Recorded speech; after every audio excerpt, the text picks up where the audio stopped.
Thursday night football, Brisbane taking on Essendon. Do we see any advantage in the head-to-head market, Zach? Oh, you got to go with Brisbane in this. Essendon, obviously, I've said a few times, I remain deeply unconvinced by them. And if you're looking at the market, you got to be taking some kind of handicap to get this price up to a reasonable point, because it's not a question of if, it's a question of by how much. Yeah, my concern is how do they stop the tools from Brisbane? I know they haven't got the most illustrious forward line currently that's firing, but I don't see how anyone stops Eric Hipwood and or Logan Morris at the moment with the tall stocks that they have out at the Bombers. Not a huge amount of edge in the head-to-head. Can you compare the markets for a couple of players for us? I'm thinking about changing my middle name to Value because I have value aplenty here. So look at these two. Dane Zorko. Not going to say don't back Dane Zorko, but 4 of his last 5, 25 plus. Archie Roberts, the new boy on the street playing halfback, $1.86. So which one are you going to back? You're probably going to back both of them, but you're getting better value with Archie Roberts. So not saying don't back Dane Zorko, put him into your same game multis, but include Archie Roberts at the value because it beefs up your price. But he's still not your best bet. He's still not my best bet at all, no. Who is your best bet? You asking for my best bet? I'm asking for your best bet. I'm begging for it. Jasper Fletcher off half-back. He's been brilliant. So the last 5 games, all 20 plus. He's a nice young player. Half-back is the easiest position to play, so I keep telling him, and he'll get 20 plus again. I'm looking at Lachie Neale for my best bet. 4 of his last 5 against Essendon, 30 plus. 2 of them have been 40 plus, so I like him to get 30 plus in this game. Andy McGrath, 25 plus, maybe career best form. Cleared it in his last 3 games, including 2 30 plus games. Andy McGrath. Andy McGrath. I'm going with Sam Durham as well. I think he's still very, very good value for any-time goal. Enjoy the game.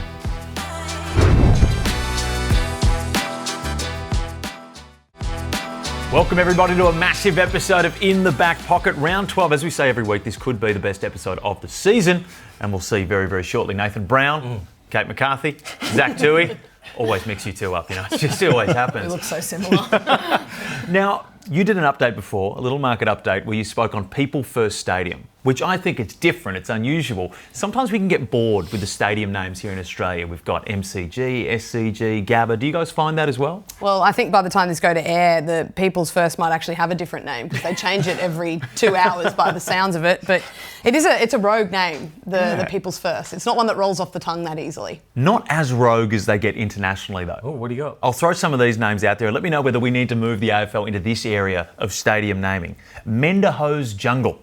The Castleford Tigers Rugby League Football Club. Do we like it? Menderhose Jungle. Where's that? Well, I believe it's a company, Menderhose, which is for fixing hoses. So I'm not sure how they make that much money. Menderhose, yeah. What about this one? Home of the Andhra cricket team. Dr. Y.S. Rajasekera Reddy ACA VDCA Cricket Stadium. That's a tongue twister. That's a tough one. Where are you guys playing this week? Well, I'm at. What about Football Park in Adelaide? So they just thought, we're going to park. We play football.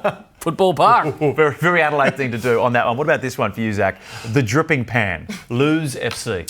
Yeah, I don't feel the need to mock these stadiums, Felix. They put a lot of money into naming them, and it's the lifeblood of sport is sponsorship. Coming from Mr. Alphabet Stadium himself. Very poor by you.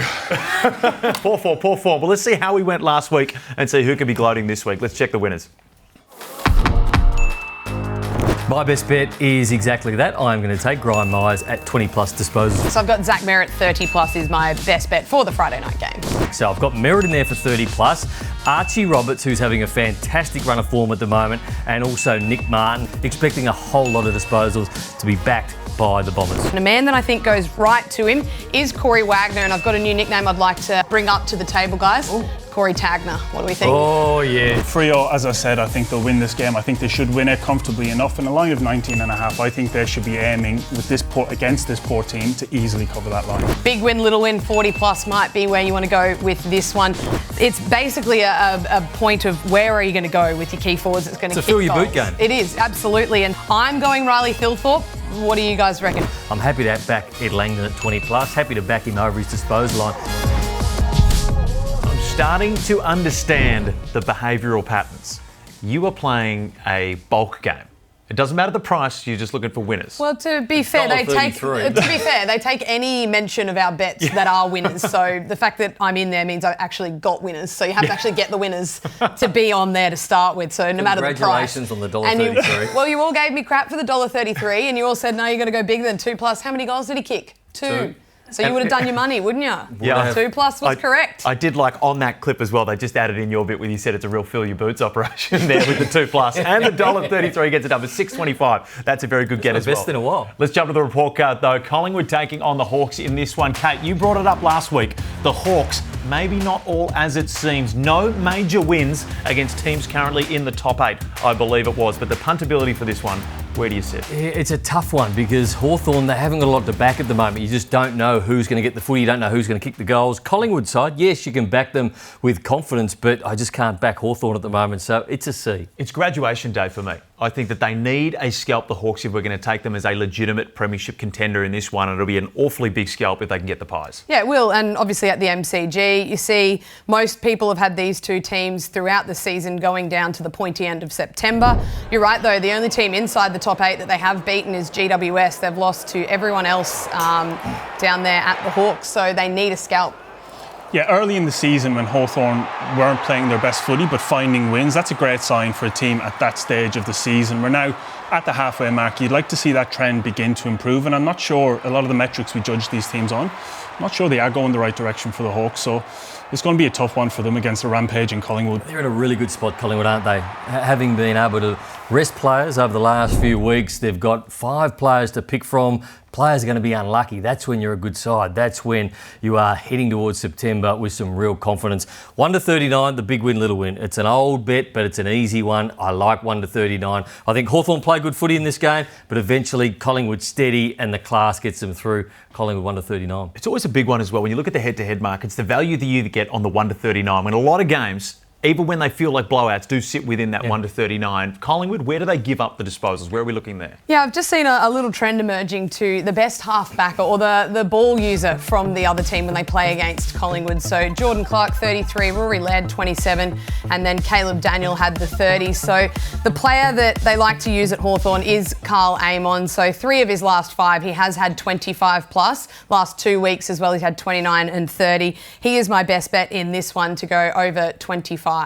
Really nice guy too, Carl Amon. Have you ever met him? Yes, I've many times. But it's fast becoming the most important position at half-back, and I know that I tell Zach that it's the easiest position to play, but it is in terms of how your club runs and how your run and carry game goes. It is so important to have players like Carl Amon and like Josh Dacos. The fact that Josh Dacos has gone back has added to Collingwood. Then they've got Dan Houston. But when he plays at the MCG, it just opens up for him. The extra space on the wings and the half-back flank line. And Josh Dacos just finds those spots. And he is I'm not going to say he's a better player, but his numbers are so much higher at the MCG than other venues. So I'm keen to back Josh Dacos again at 25 plus. Keep it rolling for us. Who's hot and who's not? We'll start off with who's hot. Oh, what about Archie Roberts? He is hot at the halfback flank for the Bombers. He is 5 of his last 5. Look at that price still at 25 plus disposals.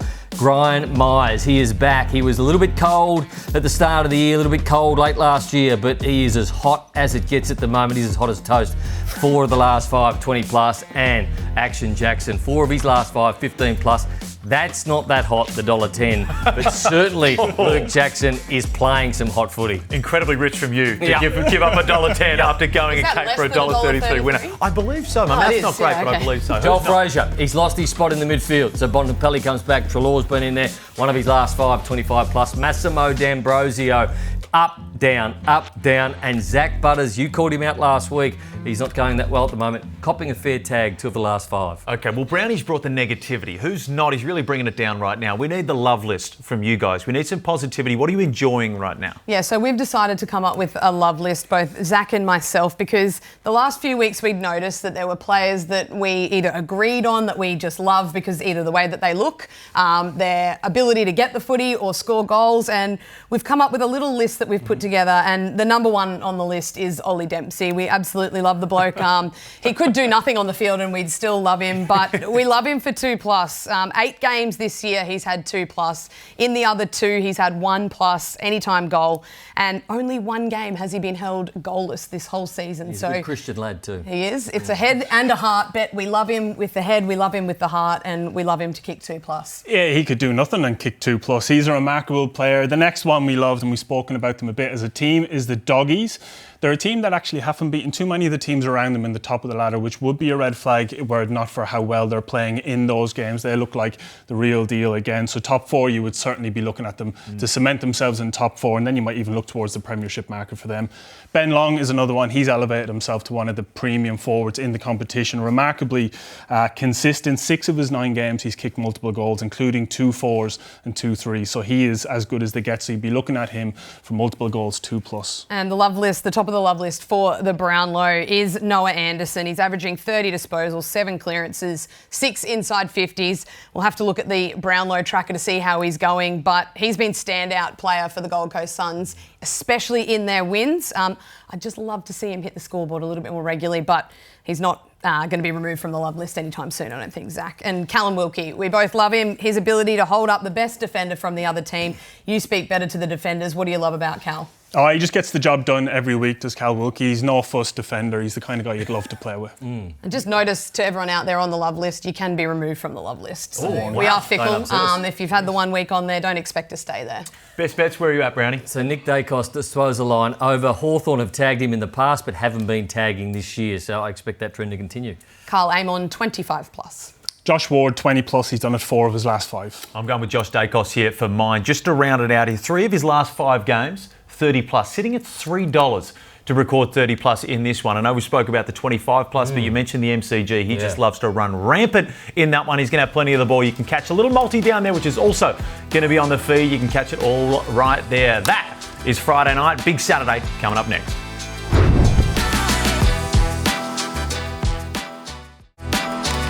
Smorgasbord of Saturday football coming up, and let's get straight into it. The Gold Coast Suns taking on Freo. Let's have a look at the report cards. And it's a pretty good game, this one. So you've got players like Anderson and Noble and Long, Sarong, Brayshaw, Jordan Clark, Matthew Johnson. So I think it's a very good punting game. Sound like you're about to start rapping there for a moment. For watchability, I'm giving this one a B+. Noah Anderson, Brownlow watch. He's sitting at $21. I think this is the last time we see him at those type of odds. He has a good one here. We might see him into all the way into 13 here, but the head-to-head, Zach. Well, Freo should be feeling more confident in their ability to travel off the back of a good win against the Giants. Unfortunately for them, they're playing against a team that, even when they weren't at the peak of their powers, were virtually unbeatable at home. And this is the best version of Gold Coast we've seen. So unfortunately for Freo, I think the Gold Coast get it done. Yeah, one area that they are very restrictive, though, is with the disposals that they concede Fremantle. So that's both through the midfield and to general forwards. And a player that has played through the midfield and has been that general forward for them that goes forward and hits the scoreboard at times is Bailey Humphrey. But his line, 19.5. He's only cleared that 4 times in his 31 games as a Sun. Come on, Bailey. I know, and he's never cleared it at the People's First Stadium, which is what it's still called, luckily. So I like him for unders on this one. Obviously, what did we say about history? We'll keep backing it until it's wrong, or until it changes, or until we change that quote again. I think he's going to go under that disposal. Something like that. Giants and Richmond, the head-to-head this one. Do we see an edge here, anyone? The Giants will win this game, but I like the fact that Sam Banks is now playing half-back. So Jaden Short out of the side. So I'm going to back Sam Banks every week until Jaden Short comes back in. A very good price too. Over $2 for 25+. He's done it his last 3 games. He's taking the kick-outs. Noah Bolt is not there. He's got the issue. So Sam Banks again, happy to take him. What about Lachie Whitfield? Lachie Whitfield, it's a buyer beware. So if you're good enough to get to the game this weekend, or you're watching on telly, watch where Lachie Whitfield goes. If he walks to the back line, I'd be backing him. If he goes to the midfield, it was like he'd forgotten how to play football last week in the midfield. He didn't have the kick-outs, he didn't have the handball receives. Very good player, but I'm only backing him if he is in the back line. So you're selling Lachie Whitfield. Does that mean you're buying Lachie Ash? I'm buying Lachie Ash. He's burning hot at the moment. 9 of his last 9 at 25+. So if Whitfield doesn't play in the back line, absolutely be going for Lachie Ash. He's a wonderful player. Still getting a price on that one as well. Sydney taking on Adelaide. Now, I think it is about time that I concede defeat on this one. We both had them as our pre-season premiers pick. Injuries, the 100% sole reason. It's got nothing to do with Dean Cox. He is still the coach to lead us forward, but unfortunately, I think we're cooked as a team. And Adelaide could be a prime, easy win for them here. Do we agree? Yeah, Sydney are cooked. Their season's done and dusted. But this is a game that they have a lot of pride. I'm sure they would love the prospect of potentially derailing another team's season. And if we are to believe Adelaide can go all the way this year, this is one of the games at this stage of the season you just shouldn't be dropping it, because the teams are beginning to properly separate themselves. Adelaide are in the top half, Sydney are in the bottom half. You're going to take Riley Thilthorpe for $1.30 again? No, I'm actually going down the other end of the ground. I'm going for the desk. Yes, the desk, the gnome, depending on who you talk to, it depends on his nickname. Why is he called the desk again? Because he's low and wide. Well, he loves playing against the Sydney Swans. 5 of his last 5, he has had over 25 plus, and 4 of his last 5, he's actually cleared 30 plus against the Swans. So he averages 32.2 against the Swans. I like him for 30 plus. You can look at him for 25, but I like him for 30 plus in this game. Before we get into the best bets, you guys have all played the game at a very, very high level, at the highest level.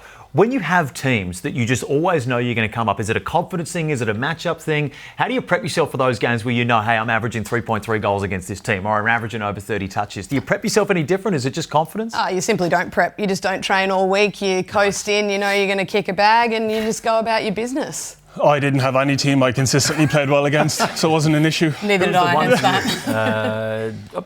Jimmy Clement. Always played well on Jimmy. Just a one single individual. that is a targeted attack. Hey, my best bet is Sam Banks over 28.5. So Jaden Short out of the side, Sam Banks over. Interest rates are down at the moment, so the banks are happy. Oh, come on. You can't give that anything, Kate. Yes. Well, my best bet for Saturday is Bailey Humphrey under that disposal line of 19.5. As I explained before, he has only cleared that 4 times in his 31 games, so I like him to go under that one. And Gold Coast, as I said, are a serious side up there. Very difficult to beat, but Freo, off the back of a little bit of confidence, should be able to keep it into an attainable margin. So Gold Coast 1-39. I like how you're going players now and you're not going head-to-heads or lines. So Well, you picked out a player from Fremantle. I'll tell you why. This is not independent research by any stretch. The Sportsbet app is making it so easy for me now because the hot legs feature. You've seen that, because I always like to find, I understand you can give out their 9 of 9 on this or whatever, but I like to see the guys that are just still value, and you can always sort it by price. Who's hot and who's not? I want to know who's hot and who's not. And I don't want to have to listen to Brownie for 20 seconds trying to explain it. So Matt Johnson is the guy that's pulling up stumps here. 20 plus disposals he's rolling. Daniel Hoyne. 40. It's time to welcome in the most educated, precise and dangerous man in football media, Daniel Hoyne. Now, I've heard rumours. Is there a Champion Data mid-season bash about to take place? So rumours are correct, Felix. So we're just in the process of working out that bash at the moment. There's a party! There's a lot of red cordial that's getting organised with our bash. And how do we sort of just get around the technology world? Do you rank everyone's performances? Or? Yeah, no, we do. We rate them. So we give a Champion Data rating. I'm not sure where I'll sit in that at the moment. I have a good idea. As BT said, I might come to you for some feedback on that. Everyone's got a close talker, mate, when you have a few. Is there someone who gets a real close and up and personal? Very, very. And, Lots of them. There's actually numerous. We're a very tight bunch at Champion, but after a few red cordials, it gets even tighter. Yes. Looking forward to getting the recap of this one when it takes place. We've heard the rumours. Nick Vloster and the Tigers, at the moment, doing okay, probably better than expected. Nick Vloster's certainly a shining star, the veteran for him. Yeah, he is, and he's flying at the moment, especially over the last 6 weeks. And there's no player in the competition that's actually intercepted the ball more than what he has over the last 6 weeks. And again, if you're a Richmond supporter, you're probably just looking for little glimpses at the moment. And profile-wise, over this 6 week period, off the back of what this guy is doing, they have actually conceded the second fewest points of any team off the back of turnover this season. So what he's been able to do over the last 6 weeks has been sensational. His performances during those premiership years, top 20 player in the competition in 19 and 20. He's not at those heights just yet, but he's not too far off. And coming up this week against GWS, who play a high transition game, a high intercept game, what he's been able to do over the last 6 weeks, if that continues this week, expect some big returns from him on Saturday afternoon. I like that. I like it. So basically, he'll plonk himself in front of Jesse Hogan. He'll try and intercept everything that comes down. He'll take the kick-outs because Noah Bolter's not there. He's got the curfew issue to deal with. But kick-outs plus intercept plus the way they play, it all sets up for a Vlosten masterclass, Zach. 20 plus. Get on it. He does feel like the kind of player you would assume has almost multiple All-Australians, given he's been part of such a successful side. I'm not sure he's any, or maybe one. No All-Australians. Which is incredible, really, given his output over a long period of time, yeah. And just looking at his market, obviously the 15, the 20 plus, which you like, Nathan, and the 25. I'm just concerned with no Bolter in the team, how it does impact his ability to fly as that sort of third man up. I know Bolter is a huge piece to their defensive puzzle, but I do like the 20 plus market, as Brownie said. I think is a good one to go here. So 20 plus would be a little bit too ambitious to go 25. It sounds like where we're all sitting. Well, you'd take 25 on its own, but $1.67, 20 plus goes into your same game multi. You wouldn't back that on its own, but put it into a same game multi. Conservative punting, how we like to play. Now, Zach Toohey, when I say Ben King, what do you think? Well, he's a remarkable talent. He's coming off the back of a bad injury a couple of years ago. Players like him, you do feel like as an industry, it's important that we stay positive with all our feedback directed towards them, especially when they're playing as well as they are. Certainly. Couldn't have said it better myself. You know, the guy's flying, the team's flying. Surely you're in agreement, Daniel Hoyne. Well, let's start with the positive, and then we'll drop the hammer on this. But so what he's been able to do this year in terms of absolute raw scoreboard return is there for everyone to see. I think he's second or third in the Coleman race, so full tick there. But you just look at this. So he's had 50 kicks for the season, and 47 of them have been shots at goal. So to actually, trim the fat, he's had 3 kicks in general play for the season. Bugger all else. So we've never seen someone in the history of the game with that sort of return at the moment. And you look at what he's been able to do around the ground and being able to get outside of forward 50. He is the number one target inside forward 50 because he doesn't move outside of that area. So I think when you're looking at his performances this year and actually fast tracking it ahead, sort of longer term.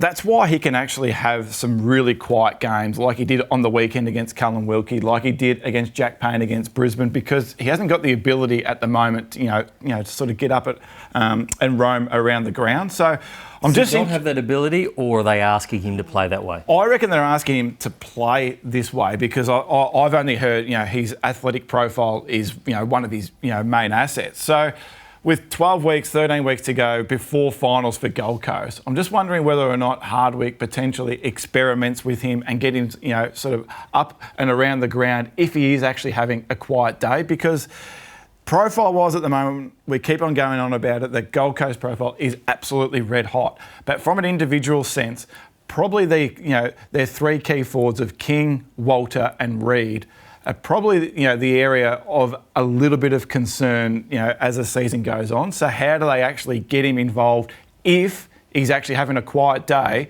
which the Fremantle key defenders did a great job on Jesse Hogan 2 weeks ago, kept him to 1 goal. So just putting him on watch this Saturday and for the rest of the season. The thing that I've noticed is obviously Hardwick loves to play the surge style of football, which we saw at Richmond, and there's been multiple times I've done games where Ben King is playing and you just want him to lead up at the footy. And he doesn't. He stays home and he allows that space to free up. And I think it's clearly how they want him to play football, but there is times where he can have significantly more impact on a game by getting out of the goal square and getting up the ground a little bit more. So if a player like Callum Wilkie goes to him, he kept him to 4 kicks. Unfortunately, 2 of them were goals, which was straight back to the stat of 50 kicks, 47 shots. So I'm with you. I think they can get more out of him. I think it's purely how they want to play, though, is keeping him at home and keeping him close to goal, which for me, a player of his ability just seems a little bit of a waste of talent. 375 for the Coleman too. Jeremy Cameron has been good the last 2 weeks, but he has an extra game in hand, Ben King. So you're saying that closer to goal means more goals. Coleman medal, who's your tip? I'm probably leaning more towards Jesse Hogan at the moment. I still think Hogan is the best key forward in the competition. I'd just be interested to see what sort of scoreboard returns could actually come his way to Ben King, that is, if he actually gets involved more around the ground, challenges his direct opponent going back towards getting up goal. And getting a run in your lungs. I mean, they do it with Cozzy Pickett. If he's been starred forward, put him into the midfield, you get the blow, you go back, and all of a sudden you feel like something's going to happen. So it is a very good call by you. You should have been a coach. Thank you, Nathan. I appreciate that. You'd certainly be a good coach. My most hated thing is when you take someone for 3 or 4 plus and you see him playing around with the ball on the wing. So I'm quite happy for Ben King from my punting life to just stay down inside that 50. I don't want to get more than 3 kicks away from goal. What about Jordan Clark for Freo? Yeah, so having a really good season, and we keep talking a lot on this show that 2025 footy is about how you use it, not necessarily how you actually win it. And what he's been able to do across halfback this season, he's actually having the highest rated season of his career. But importantly, against the best teams this year, against the top 8 teams this year, 26 disposals, over 450 metres gained on average. His returns have been significant. And you look at it from a team perspective, Fremantle's ability to be able to score off that halfback area, third best in the competition, only behind Collingwood and the Western Bulldogs. And over the last 6 years, four of the last 6 premiers have been number 1 in that area, and Brisbane were number 1 in the back end of last year. So the ability to be able to score off that trampoline area is critical in modern day footy, and what this guy does for Fremantle in that aspect of the game is significant. We know Gold Coast and Hardwick don't tag. They just back their system in, and at times that can see opposition, midfielders and halfback flankers get away. If they let him go on Saturday, it'll be interesting to see the returns that Jordan's able to actually present for Fremantle. It's the easiest position in the league to play is halfback, but to be a great halfback and do what he's doing, or to do what Daniel Rioli and Noble are doing at the moment, you elevate yourself. Plenty of halfbacks sit there and kick it sideways. We saw Lockie Whitfield going to the midfield last week and how hard he found it to find the ball in the midfield. You go back and you take the kick outs, you get kicked sideways. He does run and carry, but it is very hard to get the ball in the midfield. Not as hard to get it at halfback. Yeah, we've got to bring a mediator into this one. Would you like to reply to that comment? That's a cynical interpretation of a very difficult role, okay? We're not all fluffing around the forward line. I said it, okay? Yeah. I didn't mean to look at you. No, I'm with you, Nathan. I played most of my life as a small forward, went to the half-back line and thought, how easy is this? Yeah. I'm nowhere near my opponent, but they've kicked it over their head. I'll take that one and I'll be running off half-back. That's not true. All lies, move on, please. I've always thought, do you reckon I would have a chance at half-back? Well, why do they send centre-half forwards or forwards who've never made it and they send them back? They send them to centre-half back. Darcy Moore, struggling in the forward line. Go and send him back. He becomes a great centre-half back. Liam Jones, another one. You go and play in the back line, it's a lot easier than playing in the forward line. You naturally get a lot of good leaders in the back line that develop their teammates, whereas in the front half, it's all me, me, me. No one ever helps anyone. One thing we always love is your player ratings, because it always throws up players which aren't necessarily the ones that the media are all jumping on saying this guy's the bona fide best player in the comp. Is there anyone this week that's jumped up a few spots, question without notice, or moved down that had surprised us in those general rankings? No, not at the moment. Just it's actually good to see some of the stars of the competition starting to get back to their form. So, obviously Bontempelli missed the first 5 weeks of the season. Already he's back inside the top 5 players in the competition. Zach Butters is up there at the moment. Ed Richards, and by a country mile. And I think you saw that last Thursday, just why he's the best player in the comp. Ed Richards flying, Daniel Hoyne flying, everyone else flying. We'll see you soon.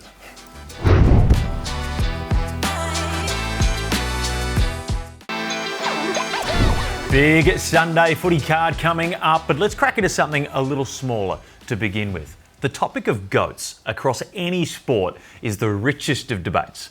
And Zach, you're jumping into this one. Are you going GOATs of every individual team for us? Well, I think we're at a point in the game where there's a lot of players plying their trade today that could claim to be their club's best ever player. Not saying they are, but they've earned enough now to say that they're certainly in the conversations. And when I went through the teams, there was only 6 teams I had who didn't have a player I felt was in this conversation. So we'll look here.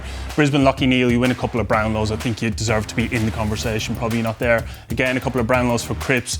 Scott Pendlebury, I mean, he's been playing for 20 years just about. I think Zach Merritt is elevating himself towards this conversation.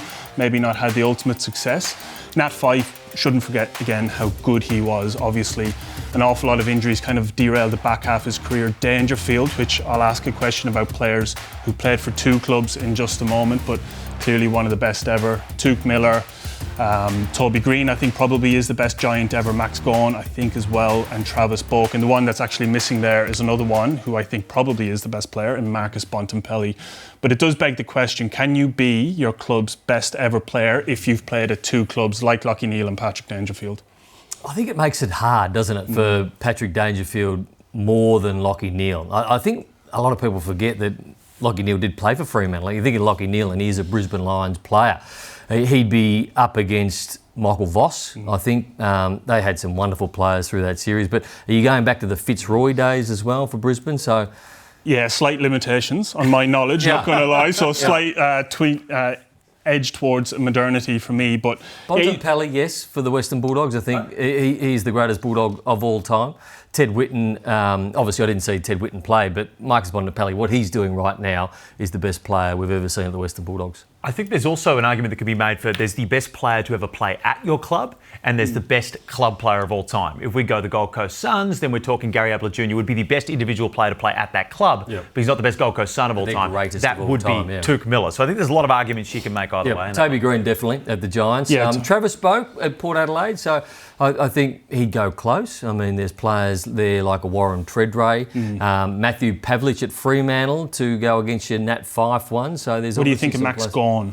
Max Gawn, absolutely. Number one. Yep. I think so and too, Melbourne got such a storied history in premierships and they had some wonderful players as well. But Max Gawn, what he's doing at the moment as a ruckman, I think he's Melbourne's number one too. And you're in the camp of Max Gawn being the greatest ruckman of all time? Absolutely. Bang. Agree with that one. Speaking of the Demons, let's jump right into them because they're taking on the Saints. Let's have a look at the report card for this one. Where do we sit It's not a bad game. Not a bad game for puntability because you've got St Kilda who get a fair bit of the football and now you've had this renaissance at... Renaissance?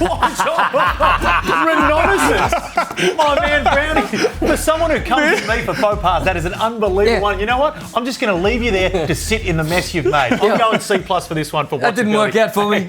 You're banned from speaking for 2 minutes after that one. Renaissance? Yep. And you mixed it somehow with reconnaissance and a few other words. I think you jumped in there as well. But for this one, I'm saying snakes and ladders because these two teams have gone on completely different trajectories from early on in the season. The D's absolutely flying right now and you would expect them, and the head-to-head market shows it, to get this one done comfortably. Yeah, and they're playing in familiar territory, unorthodox conditions. Again, they would be used to playing up there. I love what Melbourne are doing at the minute. They have properly steadied the ship on their season. Their best players are back playing exceptional footy, and I expect them to get the job done. Nathan, your band's been lifted. You've been asked to speak on the line. Moving the ball quicker than anyone else at the moment, the Demons. So the best bet in this game is Melbourne to cover the line. I think they're playing good enough football at the moment, and they should be covering the line against the Saints. What about Tom Sparrow? The anytime goal scorer market, there's a couple of gems that pop up. If you haven't seen the hot legs feature in the Sportsbet app, there is plenty of good goal kicking value to be found in there. But what have you found here? What I like about Tom Sparrow and Jake Melksham, Tom Sparrow in particular, so he's playing that forward role at the moment. So he's not getting up into the middle of the ground.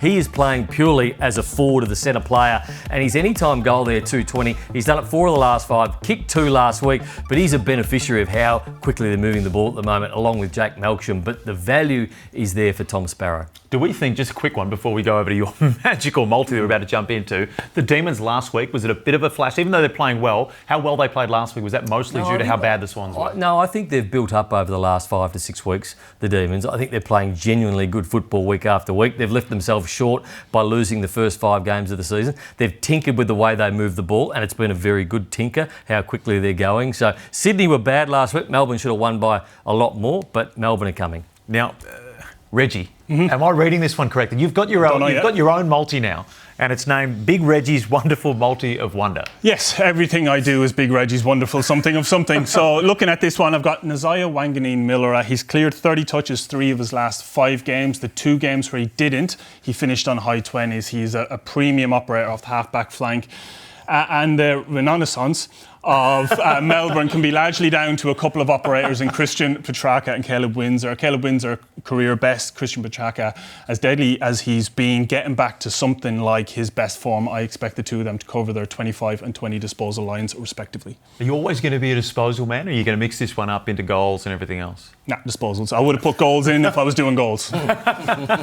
West Coast taking on Geelong. Now, last week, I head forward with trepidation here because I felt like we were baited. We thought it was going to be an absolute fill-up for the Adelaide forwards coming up against the Eagles. And now we've got Jeremy Cameron, the equal Coleman leader, who comes into this one. Yeah, it's like your kid in a candy shop at the moment. Who do you pick when it comes to Geelong this weekend? You feel like they should have a big win. They should kick a lot of goals. But it is very much a mind on the job for the Cats this week, because you can go over there and think everything's going to happen, everything's just going to roll out in front of you. West Coast have been better in the last few weeks, so the Geelong Footy Club have to be up and about this weekend to properly beat the Cats. I think they will. They're a good side, but I like Jeremy Cameron again. He's pretty short though, as you'd imagine. But guys like Sean Manor been playing good football. I like him for 20 plus. I even like him for 3 goals. So there's a lot of Geelong players you get back this weekend. It is just picking the right one.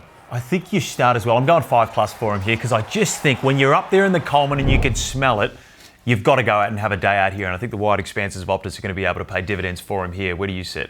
Yeah, I agree. It'll be interesting to see when Danger comes back, how that's going to impact Jez again, whether or not he goes back to kind of his pre-Danger form, which was still pretty good. But with Danger not in that forward line, it does look like he is just a different kind of performer. So I'll be locking him in for a few goals this week. Really smart players know how to find the footy, and Sean Manor is one of those players. So as much as I love Jeremy Cameron, I think he's going to kick a bag. I just don't see the value, because he's going to have to kick 5 or 6 before you even get any value. So Sean Manor, I just love the open spaces that he's going to have. Very smart player, doesn't miss when he gets his opportunities. So that's where I'm betting. Perfect. Kate's best in this one. She's going with Sean Manor as well. Best bets. Oh, God, just as I went at you, I stuffed it up myself as well, but I appreciate you being nice. Mine was a lot poorer than yours, though. Mine was it was a bad one. You almost butchered that one as well. What's your best bet? My best bet is Melbourne to cover the line against St Kilda. I think they're playing really good football at the moment. The line is only 11.5, so get over it. Zach, you've given us Reggie's beautiful multi of wonder. That's not correct. What was it? Reggie's wonderful multi of wonder. And Nasiah Wanganeen Miller, I'm sticking with him for 30 plus.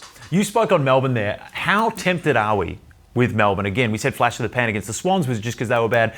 How much, we spoke last week as well about Melbourne potentially making the finals. Is that something you're willing to hang your hat on at the moment, or are we still thinking this is just a likely to? No, still takes time. They lost their first 5 games. It's not something I don't like to bet long term on those sort of bets. I don't like having my money invested for 12 to 13 weeks to think, oh, they're going to play finals. So it's not a bet I like, but it's certainly one they can play finals. I'm not saying they can't play finals at the moment, but everything has to go right. Like, you can't get any injuries. You can't have a kick go the wrong way, hit the post, have bad luck. It's just so much that has to go right for Melbourne for the next 9 of 12 games. They'd have to win. Well, they're starting to play well. Are you biting on that at all?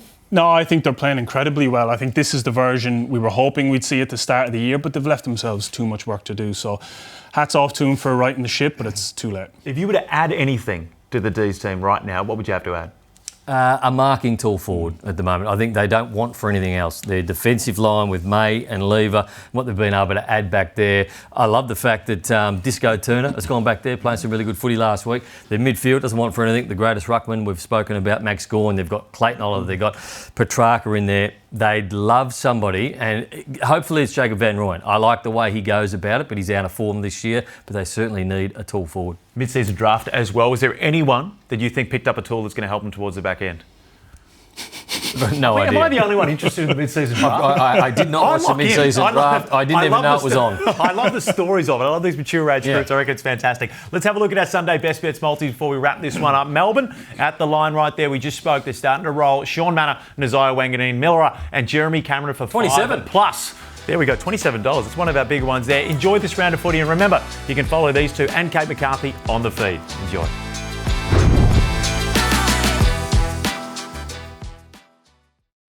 Imagine what you could be buying instead. For free and confidential support, call the number on the screen or visit the website.